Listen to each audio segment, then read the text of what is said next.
ദൈവത്തിൻ്റെ അത്യുന്നതമായ നാമത്തിന് മഹത്വം ഉണ്ടാകട്ടെ.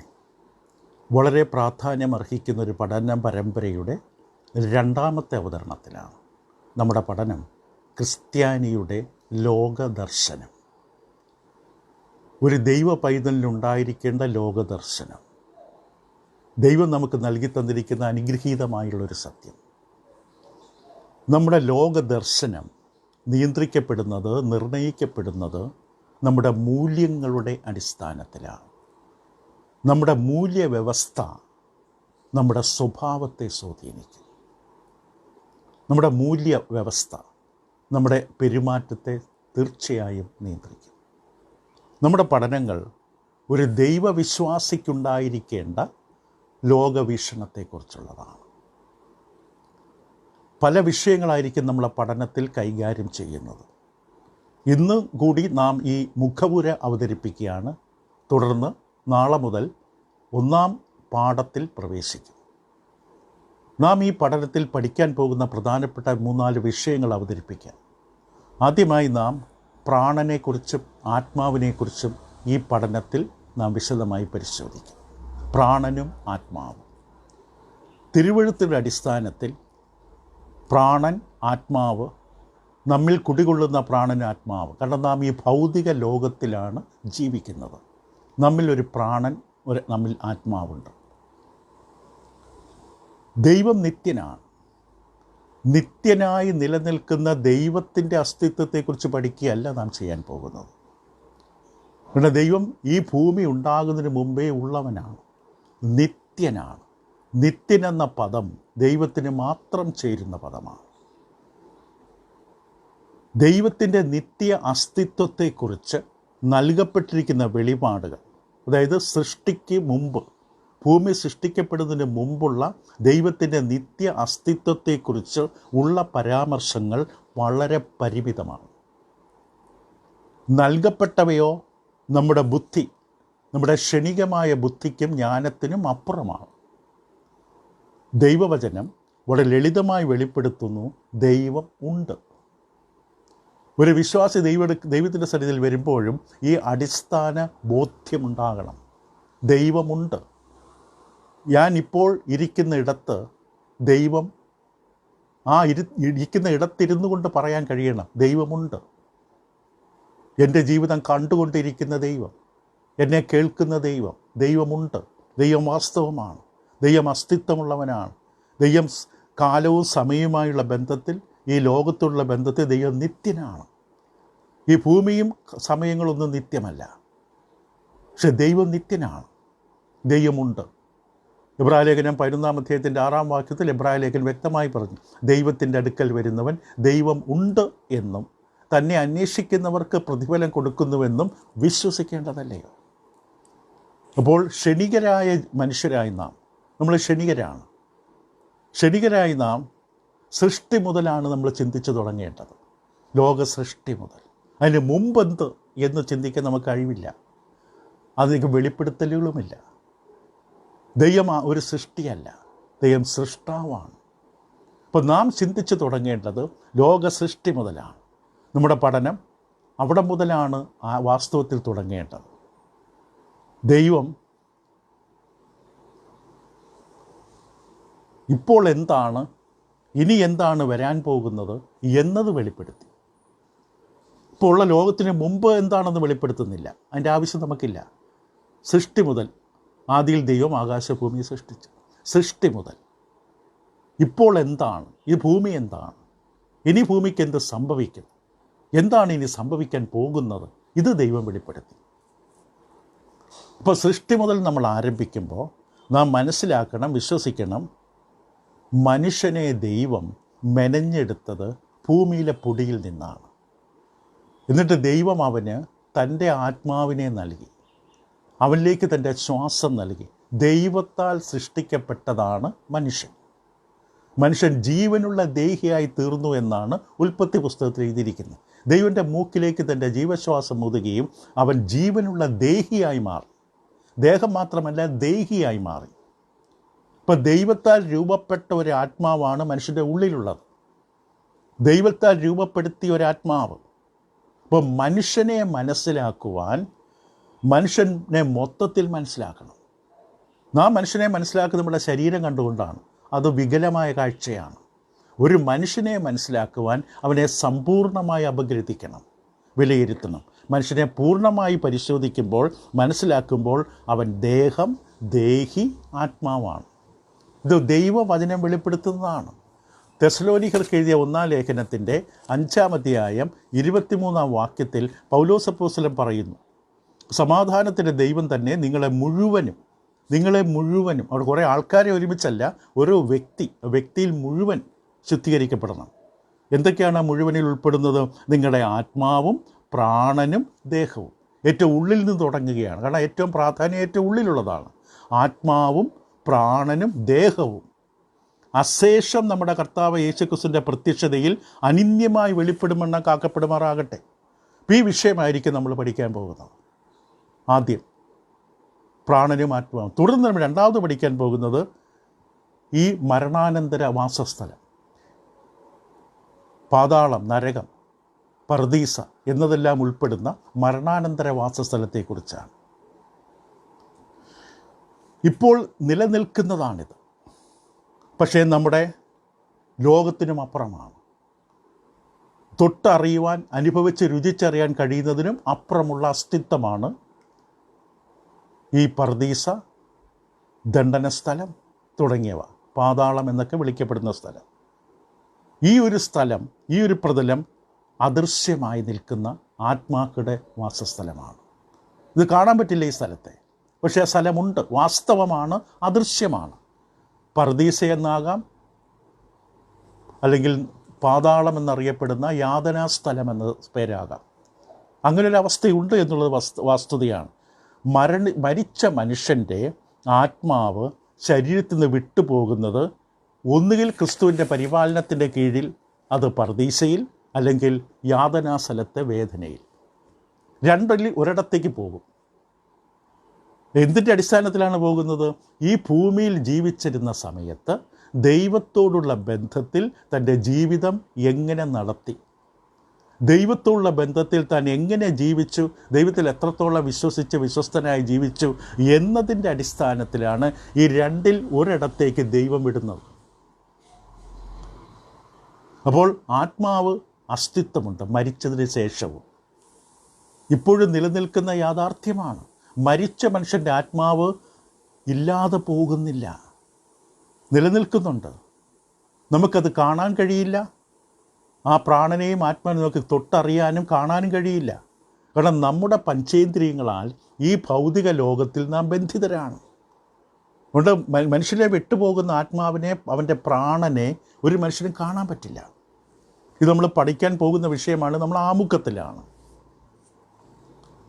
ഈ താൽക്കാലിക ലോകം, നമ്മളിപ്പോൾ ആയിരിക്കുന്ന ലോകമെന്ന യാഥാർത്ഥ്യം, ഈ ലോകത്ത് നമ്മൾ ജീവിക്കുമ്പോഴും ഈ കാണുവാൻ കഴിയാത്ത മരിച്ചവരുടെ ആത്മാക്കളും പ്രാണനും അത് സത്യമാണ്, യാഥാർത്ഥ്യമാണ്. ഇവയെക്കുറിച്ച് നമ്മൾ വിശദമായി പരിശോധിക്കുന്നതാണ്. ഈ വിഷയങ്ങൾ ലോകമെങ്ങും എല്ലായിടത്തും മനുഷ്യർ അറിയാൻ ആഗ്രഹിച്ച വിഷയമാണ്. പുതിയ നിയമ ക്രിസ്ത്യാനികളും ഈ വിഷയങ്ങൾ വളരെയധികം അറിയാൻ ആഗ്രഹിച്ചു. കാരണം തെസ്സലോനിക്ക ലേഖനത്തിൻ്റെ 4-ാം അധ്യായം 13-18 വരെ തെസ്സലോനിക്കയിലുള്ള വിശ്വാസികൾ, അവിടെ പ്രിയപ്പെട്ട സഹവിശ്വാസികളായ സഹോദരന്മാരും സഹോദരിമാരും ഈ ലോകം വിട്ടു പോയപ്പോൾ അവരെവിടെ പോയി എന്നറിയാനായിട്ട് വല്ലാതെ ആകുലപ്പെട്ടു. അവർ ദുരുപദേശത്താൽ സ്വാധീനിക്കപ്പെടാതിരിക്കാൻ പൗലോസ് അപ്പോസ്തലൻ എന്താണ് അവർക്ക് സംഭവിച്ചത് എന്ന് 1 തെസ്സലോനിക്കർ 4-ാം അധ്യായത്തിൻ്റെ 13 മുതൽ 18 വരെ അവരോട് പറഞ്ഞു. സഹോദരന്മാരെ, നിങ്ങൾ പ്രത്യാശയില്ലാത്ത മറ്റുള്ളവരെ പോലെ ദുഃഖിക്കാതിരിക്കേണ്ടതിന് നിദ്ര കൊള്ളുന്നവരെക്കുറിച്ച് അറിവില്ലാതിരിക്കരുത് എന്ന് ഞങ്ങൾ ആഗ്രഹിക്കുന്നു. ഈ മരിച്ചവരുടെ അവസ്ഥ എന്താണെന്ന് പൗലോസ് പറഞ്ഞു. ദൈവാത്മാവിൽ സത്യം പറയുകയാണ് പൗലോസ്. യേശു മരിക്കുകയും ജീവിച്ചെഴുന്നേൽക്കുകയും ചെയ്തു എന്ന് നാം വിശ്വസിക്കുന്നുവെങ്കിൽ അങ്ങനെ തന്നെ ദൈവം നിദ്ര കൊണ്ടവരെയും യേശു മുഖാന്തരം അവനോടുകൂടെ വരുത്തും. അപ്പോൾ നിദ്ര കൊണ്ടവർ ഇല്ലാതെ പോയിട്ടില്ല, അവരെവിടെയോ ഉണ്ട്. അവർ യേശു വരുമ്പോൾ യേശുവിൻ്റെ കൂടെ അവരെ വരുത്തും. കർത്താവിൻ്റെ പ്രത്യക്ഷത വരെ ജീവനോടെ ശേഷിക്കുന്നവരായി നാം, കാരണം പൗലോസ് ജീവനോടെ ഇരുന്നുകൊണ്ട് എഴുതുകയാണ്, ജീവനോടെ ശേഷിക്കുന്ന നാം നിദ്ര കൊണ്ടവർക്ക് മുമ്പാകെയില്ല. അപ്പോൾ ആദ്യത്തെ പരിഗണന മരിച്ചുപോയവർക്കാണ്, മരിച്ചുപോയ വിശ്വാസികൾക്കാണ്. മുമ്പാകെയില്ല, ഞാൻ കർത്താവിൻ്റെ വചനത്താൽ നിങ്ങളോട് പറയുന്നു. പിന്നെ എന്താണ് സംഭവിക്കാൻ പോകുന്നത്? കർത്താവ് തൻ ഗംഭീരനാദത്തോടും പ്രധാന ദൂതൻ്റെ ശബ്ദത്തോടും ദൈവത്തിൻ്റെ കാഹളത്തോടു കൂടി സ്വർഗത്തിൽ നിന്നിറങ്ങി വരികയും ക്രിസ്തുവിൽ മരിച്ചവർ മുമ്പ് ഉയർത്തെഴുന്നേൽക്കും. ഇവിടെ ശരീരഭൂമിയിൽ നിന്ന് ആദ്യം എഴുന്നേൽക്കും. ഏതവസ്ഥയിൽ മരിച്ചാലും അവർ മുമ്പ് ഉയർത്തെഴുന്നേൽക്കുകയും ചെയ്യും. പിന്നെ ജീവനോടെ ശേഷിക്കുന്നവരായ നാം, രണ്ടാമതാണ് ജീവനോടെ ഇരിക്കുന്ന ദൈവമക്കൾ, ജീവനോടെ ശേഷിക്കുന്നവരായ നാം അവരോടൊരുമിച്ച്, അതായത് മരിച്ചവർ ക്രിസ്തുവിൻ്റെ വരവുകൾ എഴുന്നേറ്റവർ, അവരോടൊരുമിച്ച് ആകാശത്തിൽ കർത്താവിനെ എതിരേൽപ്പാൻ മേഘങ്ങളിൽ എടുക്കപ്പെടും. ഇങ്ങനെ നാം എപ്പോഴും കർത്താവിനോട് കൂടെ ഇരിക്കും. നിത്യമായ സഹവാസം, നിത്യമായ സഹവാസം. കർത്താവ് മധ്യാകാശത്തിൽ വരികയുള്ളൂ, ഭൂമി കാല് വയ്ക്കില്ല. ഇത് എന്നേക്ക് എപ്പോഴും കർത്താവിനോട് ഇരിക്കും. ഈ വചനങ്ങളെ കൊണ്ട് അന്യോന്യം ആശ്വസിപ്പിച്ചു കൊള്ളുവീൻ. ദൈവവചനമാണ് മനുഷ്യനെ ആശ്വസിപ്പിക്കുന്നത്. കൊരിന്ത സഭയിലുള്ളവരും വല്ലാതെ ആകുലപ്പെട്ടു. അവർ വാദപ്രതിവാദം നടത്തി ശരീരത്തിലെ ഉയർത്തെഴുന്നേൽപ്പിനെക്കുറിച്ച്. അതിന് ഉത്തരമായി പൗലോസ് അപ്പോസ്തലൻ 1 കൊരിന്ത്യർ 15 അധ്യായം, ആ അധ്യായം മുഴുവനും ആ വിഷയം കൈകാര്യം ചെയ്യാൻ വേണ്ടി പറഞ്ഞു. മരിച്ച മനുഷ്യൻ്റെ ഉയർത്തെഴുന്നേൽപ്പുണ്ട്. ഒരു വിത്ത് നട്ടാൽ വിത്ത് ചാകുകയും പുതിയ മുള പൊട്ടുകയും ചെയ്യും. ഉയർത്തെഴുന്നേൽപ്പ് പ്രകൃതി നിയമം മാത്രമല്ല, അത് ദൈവ മക്കൾക്ക് വേണ്ടിയുള്ള ദൈവ പദ്ധതി കൂടിയാണ്. ഈ ചർച്ചകൾ, ഈ വാദങ്ങൾ, ഈ അറിയാനുള്ള ആഗ്രഹങ്ങൾ ഇന്നും മനുഷ്യരിലുണ്ട്. നമ്മുടെ പല കാര്യങ്ങൾ, അതായത് ഈ ലോകത്തിനപ്പുറമുള്ള കാര്യങ്ങൾ അറിയാൻ മനുഷ്യരെന്നും ആകാംക്ഷയുള്ളവരാണ്. നമ്മൾ പഠിക്കുന്ന മറ്റൊരു മേഖല രണ്ടാം വരവ്, ന്യായവിധി. ക്രിസ്തുവിൻ്റെ രണ്ടാം വരവ്, ന്യായവിധി. ഇനി സംഭവിക്കാൻ പോകുന്നത് എന്താണ്? ഇപ്പോൾ നാം ഭൂമിയിലായിരിക്കുന്നതിനെക്കുറിച്ച് മനസ്സിലാക്കുന്നതോടൊപ്പം നമ്മുടെ ശരീരം, മരണാനന്തരം മനസ്സിലാക്കുന്നതോടൊപ്പം ഇനി ഭൂമിക്ക് സംഭവിക്കാൻ പോകുന്നത് എന്താണ്? പുതിയമ വ്യക്തമായി ഒരു വരവിനെ, അവസാനത്തെ വരവിനെക്കുറിച്ച് പറയുന്നു. ഇത് കർത്താവ് യേശുവിൻ്റെ വരവാണ്. ഭൂമിയെ നശിപ്പിക്കുവാനും ഭൂമിയിലുള്ള ദൈവമക്കളെ രൂപാന്തരപ്പെടുത്തുവാനും അതിനുവേണ്ടിയുള്ള വരവാണ്. ഇപ്പോൾ നാം ഈ കാണുന്ന ഈ ഭൗതിക ലോകത്തിന് മാറ്റം വരും. ഒരു വിധത്തിൽ കർത്താവ് യേശു വരുമ്പോൾ തന്നോടൊപ്പം മരിച്ചു പോയവർ, അവരുടെ ആത്മാവ്, പ്രാണൻ തന്നോടുകൂടി കൊണ്ടുവരികയാണ്. അവർ വന്ന് മരിച്ചവരുടെ ശരീരങ്ങൾ ഉയർത്തെഴുന്നേൽക്കപ്പെടുകയും അവർ സമ്മേളിക്കുകയും ചെയ്യും. അപ്പോൾ ആ സമയത്ത്, അതായത് സമയവും ചരിത്രവും അവസാനിക്കാൻ പോകുന്ന സമയം, ഒരു വ്യക്തിയെ സംബന്ധിച്ച് ആ വ്യക്തിയുടെ സമയവും ചരിത്രം അവസാനിക്കുകയാണ്. ഭൂമിയിലെ ജീവിതം എന്ന ചരിത്രം, തൻ്റെ ഭൗതിക മരണം, അതിനുശേഷം കർത്താവിൻ്റെ വരവ്. ഇനി സംഭവിക്കാൻ പോകുന്നത്, കർത്താവിൽ പ്രത്യാശ അർപ്പിച്ച് ജീവിച്ച എല്ലാ ദൈവജനവും കാത്തിരിക്കുന്ന യേശുവിൻ്റെ വരവിന് വേണ്ടിയാണ്. ആ വരവിൽ അവർ യേശുവിനോടൊപ്പം എഴുന്നേൽക്കും. യേശുവിനെ എഴുന്നേൽപ്പിക്കും. അവർക്ക് അവരുടെ ആത്മാവിനെ, പ്രാണനെ തിരികെ നൽകും. ആ ശരീരം രൂപാന്തരപ്പെടും. അവർ നിത്യതയിൽ കർത്താവിനോടൊപ്പം പോകും. നിത്യതയിൽ ആരംഭിച്ചു, നിത്യതയിലേക്ക് അവസാനിക്കും. അപ്പോൾ അതുകൊണ്ട് നാം ഈ വിഷയങ്ങളെക്കുറിച്ച്, അത് നീതിമാന്മാർക്ക് എന്ത് കാത്തിരിക്കുന്നു, നീതി കെട്ട ദുഷ്ടർക്ക് എന്താണ് വച്ചിരിക്കുന്നത്, ഇതൊക്കെ വിശദമായി പഠിക്കും. നാലാമതായി നമ്മൾ ചിന്തിക്കാൻ പോകുന്നത് സ്വർഗത്തെക്കുറിച്ചും നരകത്തെക്കുറിച്ചുമാണ്. സ്വർഗത്തെക്കുറിച്ചും നരകത്തെക്കുറിച്ചും എന്താണ് വചനം പറയുന്നത്? കർത്താവ് യേശുവിൻ്റെ വരവിന് ശേഷം എന്താണ് സംഭവിക്കാൻ പോകുന്നത്? തിരുവെഴുത്ത് വ്യക്തമായി തന്നെ നൽകുന്നു, വ്യക്തമായ ചിത്രം തരുന്നു. സ്വർഗം യാഥാർത്ഥ്യമാണ്, നരകവും യാഥാർത്ഥ്യമാണ്. കഥയല്ല, ഭാവനയല്ല, സ്വപ്നമല്ല, ആഗ്രഹമല്ല. സ്വർഗം സത്യമാണ്, നരകവും സത്യമാണ്. നാം പറഞ്ഞു, വീണ്ടും ആവർത്തിക്കുന്നു, നമ്മുടെ ലോകദർശനം നമ്മെ വ്യക്തമായി സ്വാധീനിക്കും. നമ്മുടെ ഭാവിയെക്കുറിച്ചുള്ള യഥാർത്ഥ തിരിച്ചറിവ് ലോകദർശനത്തെ നിയന്ത്രിക്കാൻ ആവശ്യമാണ്. യഥാർത്ഥ ലോകദർശനം രൂപപ്പെടാൻ ആവശ്യമാണ്. നാം എങ്ങോട്ടാണ് പോകുന്നത്? ശവക്കല്ലറയിൽ നമ്മുടെ ശരീരം ആ പെട്ടിക്കകത്താക്കി കുഴിച്ചിട്ട് പ്രാർത്ഥന കഴിഞ്ഞ് എല്ലാവരും വീടുകളിലേക്ക് പോയി. പക്ഷെ നാം മരിച്ചുപോയ നിമിഷം നാം എങ്ങോട്ടാണ് പോകാൻ ഒരുങ്ങിയത്? എങ്ങോട്ടാണ് പോകുന്നത്? എന്തിലേക്കാണ് പോകുന്നത്? To what? Not only where, but to what? എന്തിലേക്കാണ് പോകുന്നത്? നമ്മുടെ നിത്യവാസം തീരുമാനിക്കപ്പെടുന്നത് ഈ ഭൂമിയിൽ നമ്മൾ ജീവിച്ച ജീവിത മൂല്യങ്ങളുടെ അടിസ്ഥാനത്തിലാണ്. നമ്മളെങ്ങനെ ജീവിച്ചു, എങ്ങനെ പെരുമാറി, ദൈവത്തിന് കൊടുത്ത സ്ഥാനമെന്ത്, ദൈവത്തിൻ്റെ വചനത്തിന് വേണ്ടി, അവൻ്റെ സഭയ്ക്ക് വേണ്ടി നാം ജീവിച്ച ജീവിതമെന്ത്, ഇതിൻ്റെ അടിസ്ഥാനത്തിലാണ് നിത്യത തീരുമാനിക്കപ്പെടാൻ പോകുന്നത്. അതുകൊണ്ട് ദൈവമക്കൾ എന്നുള്ള നിലയിൽ നമ്മുടെ വ്യക്തമായ ഉത്തരവാദിത്തമാണ് ദൈവം നീതിമാൻ്റെയും നീതികെട്ടവരുടെയും നിത്യ അസ്തിത്വത്തെക്കുറിച്ച് വെളിപ്പെടുത്തിയിരിക്കുന്ന കാര്യങ്ങൾ മനസ്സിലാക്കുക എന്നുള്ളത്. അത് മനസ്സിലാക്കിയാൽ നമുക്ക് ശരിയായ മൂല്യങ്ങൾ ഒരുക്കാൻ പറ്റും. ഈ ലോകത്തിൽ എന്തിന് പ്രാധാന്യം കൊടുക്കുന്നു മനസ്സിലാക്കാൻ പറ്റും. കാരണം മരണത്തിന് ശേഷം ഒരവസ്ഥയുണ്ട് എന്ന ബോധ്യം കിട്ടുമ്പോൾ ഇവിടെ നമ്മൾ ജീവിതത്തെ ശരിക്ക് കാണാൻ പറ്റും. കാരണം മരണത്തെക്കുറിച്ച് ശരിച്ച് മനസ്സിലാക്കിയവരാണ് ജീവിക്കാൻ ശരിക്കും മനസ്സിലാക്കുന്നത്. നമ്മുടെ മൂല്യങ്ങൾ ശരിക്കും വചനപ്രകാരം ക്രമീകരിക്കാൻ സാധിക്കുന്നത്. ഈ ലോകം ഉണ്ടാകുന്നതിന് മുമ്പ് എന്തായിരുന്നു അതിനെക്കുറിച്ച് വചനത്തിൽ വലിയ വിശദീകരണങ്ങൾ നൽകുന്നില്ല. വചനത്തിൽ നൽകുന്ന വിശദീകരണം സൃഷ്ടി മുതലാണ്, ഇപ്പോൾ ലോകം ആരംഭിച്ചത് മുതലാണ്. അതോടൊപ്പം വചനത്തിൽ നൽകുന്നത് ഈ ലോകം അവസാനിച്ചതിന് ശേഷം എന്തൊക്കെ സംഭവിക്കുന്ന ചെറിയ സൂചനകൾ മാത്രം. അതിനു മുമ്പ്, ലോകമുണ്ടാകുന്നതിന് മുമ്പുള്ള അവസ്ഥകൾ വചനത്തിൽ നൽകുന്നില്ല. ദൈവം നൽകിയാലും നമുക്ക് മനസ്സിലാകില്ല. നമ്മുടെ ചിന്തകളും അറിവും പരിമിതമാണ്. ദൈവവചനത്തിലുള്ള ദൈവം നമുക്ക് വെളിപ്പെടുത്തുന്നത് ലോകാരംഭം മുതൽ. തുടർന്ന് ചില സൂചനകൾ ഇതിന് ശേഷം എന്ത് സംഭവിക്കുന്നു. അപ്പോൾ എന്താണ് ഇനി വരാൻ പോകുന്നത് എന്ന് മനസ്സിലാക്കേണ്ടത് വളരെ പ്രാധാന്യമുള്ള കാര്യമാണ്. കാരണം ദൈവവചനത്തിൽ ദൈവം തൻ്റെ ജനത്തിന് നൽകുന്നൊരു വാഗ്ദാനമുണ്ട്. 1 യോഹന്നാൻ 5:11 പറയുന്നു, ആ സാക്ഷ്യമോ ദൈവം നമുക്ക് നിത്യജീവൻ തന്നു. ആ ജീവൻ അവൻ്റെ പുത്രനിൽ ഉണ്ട് എന്നുള്ളത് തന്നെ. ദൈവം തൻ്റെ ജനത്തിന് നിത്യജീവൻ തരുന്നു. അതുകൊണ്ട് നമുക്ക് ആ നിത്യമായ ആ വാസസ്ഥലം, അസ്തിത്വത്തെക്കുറിച്ച് അറിയേണ്ടത് ആവശ്യമാണ്.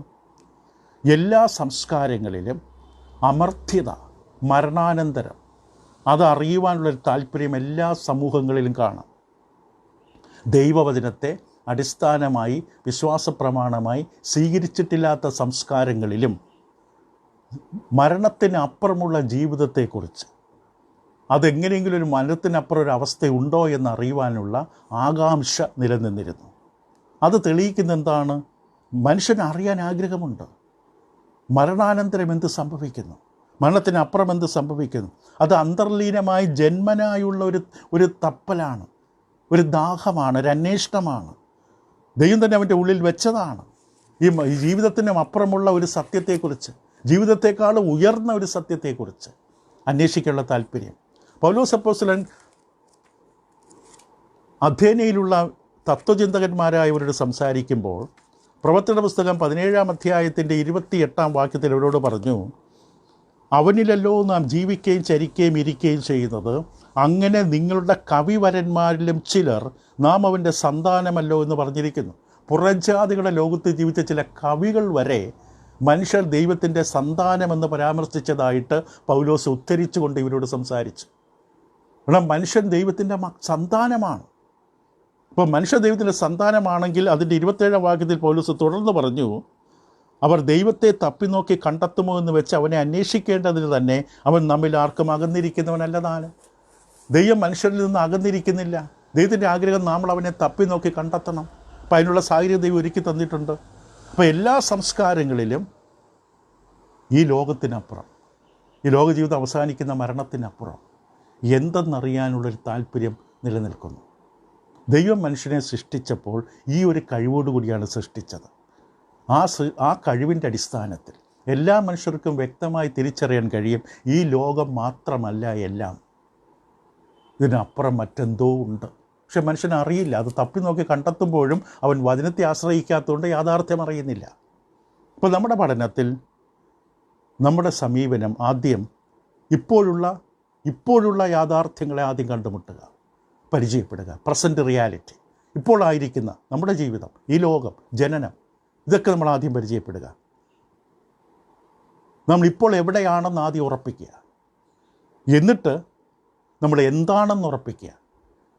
ശരീരം, ആത്മാവ്, പ്രാണൻ, നമ്മൾ എന്താണെന്ന് വ്യക്തമായി ഉറപ്പിക്കുക. നമ്മൾ ആമുഖ പഠനത്തിലാണിപ്പോൾ. ഓരോ അധ്യായങ്ങൾ നമ്മൾ പഠിക്കും. നമ്മൾ എന്താണെന്ന് ഉറപ്പിക്കുക. തുടർന്ന് നമ്മൾ എങ്ങോട്ടാണ് പോകുന്നത് മരണത്തിന് ശേഷം, അതിനെക്കുറിച്ച് ദൈവത്തിൻ്റെ വെളിപാടുകളിലൂടെ പഠിക്കും. അവസാനം നാം ആ യാത്രയ്ക്കായി നാം തയ്യാറെടുക്കും. ഈ ലോകത്തിലേക്ക് ജീവിച്ചൊരു മനുഷ്യൻ, അവൻ്റെ ജനനം മുതൽ അവൻ്റെ മരണം വരെ അവൻ്റെ നിത്യമായ അസ്തിത്വം, അതെന്താണ് ഈ യാത്ര എന്നുള്ളത് നമ്മൾ തിരിച്ചറിയും. ഈ വിഷയം നമ്മൾ പഠിക്കുമ്പോൾ നമ്മളൊരു വലിയ ആശയവിനിമയത്തിൻ്റെ പ്രശ്നം നേരിടേണ്ടി വരും. കാരണം നമ്മുടെ ബുദ്ധിക്കും അറിവിനും തൊട്ടറിയാവുന്നതിനുമൊക്കെ അപ്പുറമായ കാര്യങ്ങളാണ് നമ്മൾ സംസാരിക്കാൻ പോകുന്നത്. അപ്പോൾ അങ്ങനെ സംസാരിക്കുമ്പോൾ നമുക്കിത് തൊട്ടറിയാൻ പരിചയമില്ല, അനുഭവ പരിചയമില്ല.